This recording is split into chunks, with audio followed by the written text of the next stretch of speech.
there were a variety of reasons for the first Corps to sort of dissolve. Part of it was people moving out of town, but also it was people getting involved in other aspects of civil rights. For example, there was a youth march for integrated schools in 1959. I don't know if you've heard about that or not. It was one of the first large-scale demonstrations in Washington, D.C. And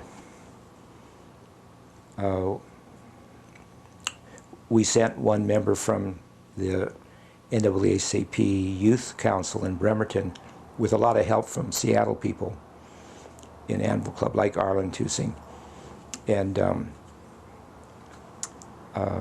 were about 10,000 people there from all over the country. But, you know, Jessie Lahners, who was the sister of this, Barbara Lahners, I mentioned, who has a radio show, she was the person that was chosen to go. And that took a lot of organizing, a lot of fundraising. But then, I don't know if it was just about the time I came back to Seattle to go to graduate school, people started getting Corps reinvigorated. And I remember one of our first demonstrations was at the Safeway up on 23rd, just south of Union Street. It's not a Safeway anymore, but Safeway, as well as most major employers, had despicable records in terms of hiring. One of my old friends from the Challengers worked in the main office, was the main auditor for Safeway, and he said at that time not only did they not hire any blacks in their stores, even in the Central Area stores, except maybe in janitorial positions, they also used those stores as dumping grounds for expiring produce and such. So Corps called this demonstration, and it was initially successful at the store across the street. I think it was a Tradewell or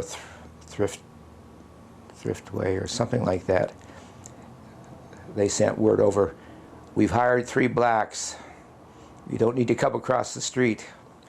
And eventually that Safeway store on 23rd did hire 1 or 2 blacks, since their customers were almost entirely black in those days. It was pretty solidly a black neighborhood, except for about the only whites who still lived in that area were Jewish people because of the synagogues. And of course most of them eventually moved. One of their temples became a Church of God in Christ, and another one became Langston Hughes Center, and another one was taken over by a Catholic Vietnamese church eventually. But anyway, so I was active with CRAG, the Civil Rights Action Group, on the University of Washington campus, and in those days it held independent activities on campus,